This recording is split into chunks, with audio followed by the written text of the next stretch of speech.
If you own a GMC Sierra with the 6.2-liter engine built between 2021 and 2024, GM already told the government your engine might fail. Roughly 460,000 of them got recalled for it. If you own one with the old 4.8-liter engine built before 2014, that engine has never once needed a recall in its entire production run. Same truck, same badge, but two engines with completely different odds of surviving it. That's the part every Sierra Years to Avoid video gets wrong. They blame a year when the real villain is a system called cylinder deactivation, hiding inside some engines and not others. Stick around, because by the end of this you'll know exactly which years and which engines to trust and which one ticking sound means get out now. Every one of these videos ranks GMC Sierras by year. 2014, bad. 2019, bad. 2007, fine. And every one of them is answering the wrong question. The Sierra badge hides 5 distinct trucks because GMC put 5 completely different V8 engines under that hood across 2.5 decades. The 4.8, the 5.3, a rare 6.0, the 6.2, and now the 2.7 turbo. Each one has its own history, its own failure record, its own reason to trust it or walk away from it. Ask any longtime Sierra owner and they'll tell you the same thing in their own words before you even finish the question. The truck itself is fine. It's whatever's under the hood that decides your luck. The thing connecting the bad years isn't the calendar. It's a technology called active fuel management, AFM for short, or DFM on the newer engines. It shuts down half the cylinders at a stoplight to save gas. Good idea on paper. In practice, it's the single biggest source of lifter failures across GM's truck engines for almost 20 years. Here's what that actually looks like mechanically. AFM lifters use a hydraulic pin to switch between 4-cylinder and 8-cylinder mode. That pin wears out. When it does, the lifter collapses. A collapsed lifter destroys the cam lobe underneath it.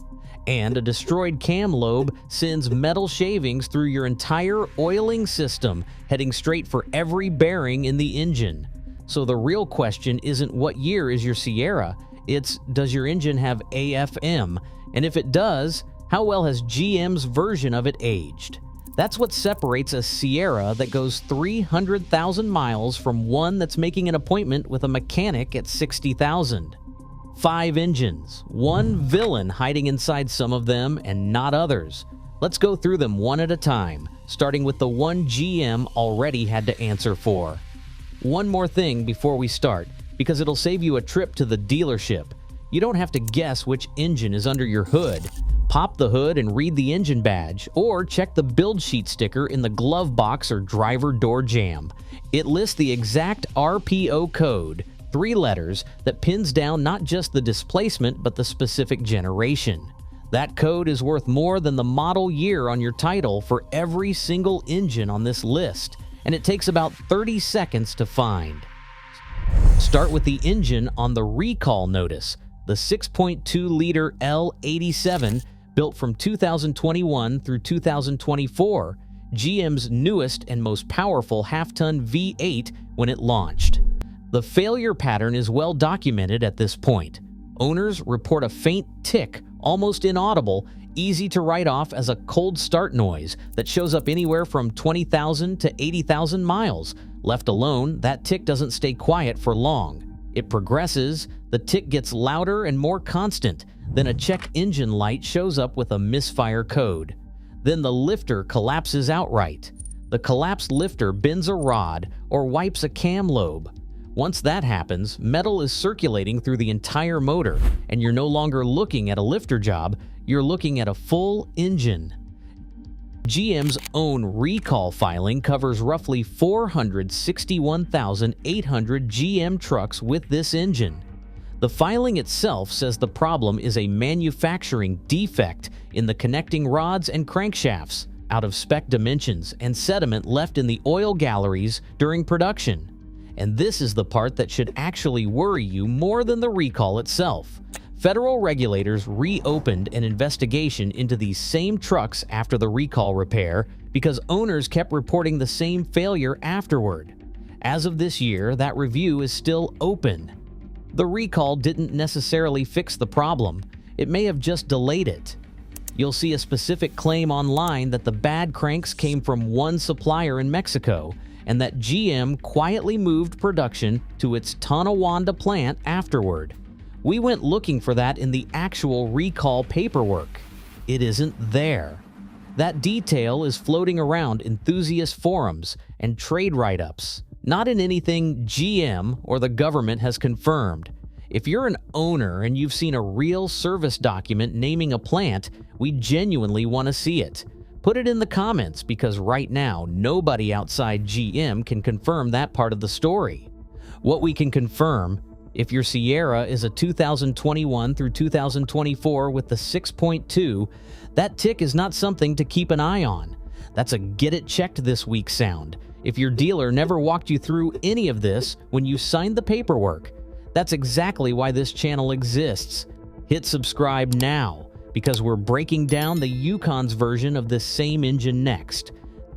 Now the engine in more Sierras than any other, and the one where the question which year finally starts to matter, is the 5.3-liter V8. Here is the trap with the 5.3. Two trucks can share the same 5.3-liter badge and be built on completely different engines, 20 years and 3 redesigns apart, with 2 of the 3 carrying active fuel management and one that predates it entirely, same badge, different BET. Picture it as a 3-generation timeline. Generation 1, roughly 1999 through 2007, engine codes LM7 and L59. The earliest LM7s came before active fuel management even existed, and they are some of the cleanest 5.3-liter engines on this list. The later L59s got a simpler active fuel management system that has held up reasonably well by comparison. Generation 2, roughly 2007 through 2013, codes LC9 and LMG. These are the ones flagged most often in owner forums for lifter tick, sitting right in the middle of General Motors' worst active fuel management problem years across Silverados and Sierras alike. Generation 3, the L83 and the redesigned trucks from 2014 onward, General Motors calls that Generation K2XX, later replaced by the L84. This added dynamic fuel management on top of active fuel management, more modes, more complexity, and it is still too new for a full, long-term verdict. None of this means every 5.3 is a time bomb. Plenty of owners are sitting on Generation 3 and Generation 4 5.3 engines, well past 200,000 miles, with nothing more than routine oil changes. What it means is the 5.3 is the engine where maintenance habits matter the most, specifically oil change intervals. Stretching a 5.3's oil life is one of the most commonly cited factors in early AFM lifter failure because the lifters depend on clean oil pressure to switch modes correctly. If you are looking at a used Sierra with a 5.3 and you can get service records, that tells you more than the model year printed on the title. Match the engine code on the badge to the generation we just walked through, not just the year on the window sticker. And if you are the owner, not the buyer, the single cheapest insurance you have against any of this is sticking to the interval in your owner's manual, not the extended interval a quick lube counter guy talks you into. On an AFM engine, that is not a suggestion. It is the difference between a 5.3 that outlives the truck around it and one that is funding somebody's YouTube video. Here's the engine most people forget the Sierra ever offered at all, the 6-liter V8. And this is where a lot of engine guide videos actually get it wrong, so let's be precise. The 6-liter was never a mainstream half-ton option. It showed up almost exclusively in one place, the Sierra Denali, GMC's upscale all-wheel drive half-ton trim from 2001 through 2006. Early Denali's ran the LQ4 version, and later ones ran the high-output LQ9. If you see a plain half-ton Sierra badged with a 6-liter, the Denali trim is almost certainly the reason it exists. The 6-liter L96 you may have heard about is a real engine, but it is a heavy-duty only code built for the 2500 and 3500 Sierras, not the half-ton trucks this video is about. Do not confuse the two RPO codes. They are not the same engine. Here is why the Denali's LQ4 and LQ9 matter for this video specifically. Both predate active fuel management entirely. No cylinder deactivation. No hydraulic switching pins. No lifter collapse mode to fail in the first place, because the mechanism that causes most of the failures we have spent this entire video on simply was not installed in this engine. That shows up in the ownership record. The LQ4 and LQ9 have one of the cleanest long-term reliability reputations of any engine on this list, precisely because of what they do not have. The catch, obviously, is availability. This was a limited-run luxury trim for about 5 model years, so you will find far fewer of them on the used market than trucks equipped with a 5.3-liter engine. But if you find a Sierra Denali from that window with a clean service history, you are looking at one of the genuinely safer bets in this entire lineup, almost regardless of exact year within that run. Spotting one is not hard. The Denali trim carried its own chrome grille, badging, and typically a quad exhaust setup that plain half-tons of the same era did not get, so a quick look at the front end and the tailpipes will usually confirm it before you even open the hood. Which brings us to the engine that started this whole comparison, the 4.8-liter V8. General Motors built the 4.8-liter from 1999 through 2013, running through its own LR4, then later LY2 and L20 code updates. And like the Denali's 6-liter, it was never equipped with active fuel management, 0 cylinder deactivation, 0 AFM lifters, 0 related recalls ever across its entire 14-year production run. When General Motors redesigned the Sierra for that same K2XX generation in 2014, the 4.8-liter was retired, replaced by the AFM-equipped 5.3 and a new V6. That gives the 4.8 a genuinely unusual reputation for a truck engine this old. It's less powerful than the 5.3, but mechanically it's one of the simplest, most failure-resistant V8 engines General Motors has ever put in a half-ton. If your goal is the lowest drama used Sierra on the lot, a well-maintained 4.8 from anywhere in that 14-year window is hard to beat. You're trading horsepower for genuine mechanical peace of mind. The obvious downside, these trucks are old now. You're not buying a 4.8 for a 2022 Sierra.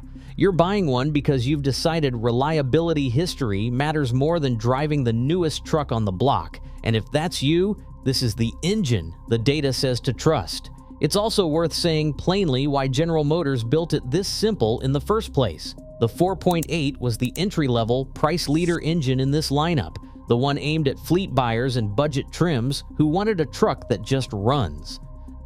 Nobody built a viral, unbreakable reputation around it on purpose. It earned that reputation the boring way, one high-mileage truck at a time. Last one, and it is the engine everyone is asking about right now, the 2.7-liter Turbomax, code L3B. Here is where we are going to disagree with a lot of what you will find online. Some channels are already calling the 2.7 a bulletproof modern engine. Others are calling it a disaster waiting to happen. Neither claim holds up yet, and here is why. The 2.7 Turbomax runs dynamic fuel management, the same cylinder deactivation family we have spent this entire video talking about, and it has only been on the road since 2019. There simply is not enough long-term mileage on these yet to call it a survivor or a risk. We did find scattered early reports of the same lifter tick symptom on 2.7-liter equipped trucks at comparatively low mileage. That is not nothing, but it is also not a pattern yet. It is a handful of cases against a huge and growing number of these engines on the road. So our honest answer, engine by engine, same as everything else in this video. The 2.7 goes on the watch list, not the buy list or the avoid list. Ask us again in 3 years when there is real mileage behind it. If you are buying new and this engine is your only option in the trim you want, the practical move is the same one that applies to any brand new engine architecture. Keep the factory warranty as long as you can, and do not skip a single oil change waiting for the data to catch up. If you are actually cross-shopping a used Sierra this week, here is the practical version. Pop the hood, find the engine badge, match the RPO code to what we just walked through, and only then look at the year on the title. That one habit will tell you more about the truck in front of you than the sticker on the window ever will. So here is the whole thing laid out plainly, one engine at a time. The 6.2L87, 2021 through 2024, real recall, real ongoing investigation. Get any tick checked immediately. The 5.3, any year, match the badge code to the 3 generations we just walked through, and demand service records. The Denali's 6.0, LQ4 or LQ9, roughly 2001 through 2006. No AFM at all. One of the cleanest reputations in the lineup, if you can find one. The 4.8, 1999 through 2013. 0 AFM, 0 related recalls, the simplest and most failure-resistant engine on this list, the 2.7 TurboMax. Too new to rank either way. Watch it. Do not bet on it yet. Some Sierra years get a bad reputation they do not fully deserve because a bad engine from that generation drags the whole year down with it. And some risky years are actually fine if you know which engine option you are looking at. That is the real answer. The engine badge under the hood, not the year on the title. None of this makes the Sierra a bad truck to own. It makes it a truck where doing 5 minutes of homework on one specific badge saves you from years of guessing based on a calendar. That is the whole trade. 5 minutes now or a 5-figure repair bill later, and the badge under the hood is what actually decides which one you get. If you are cross-shopping a Sierra this month, subscribe. The Yukon Breakdown, same engine-by-engine format, is coming next.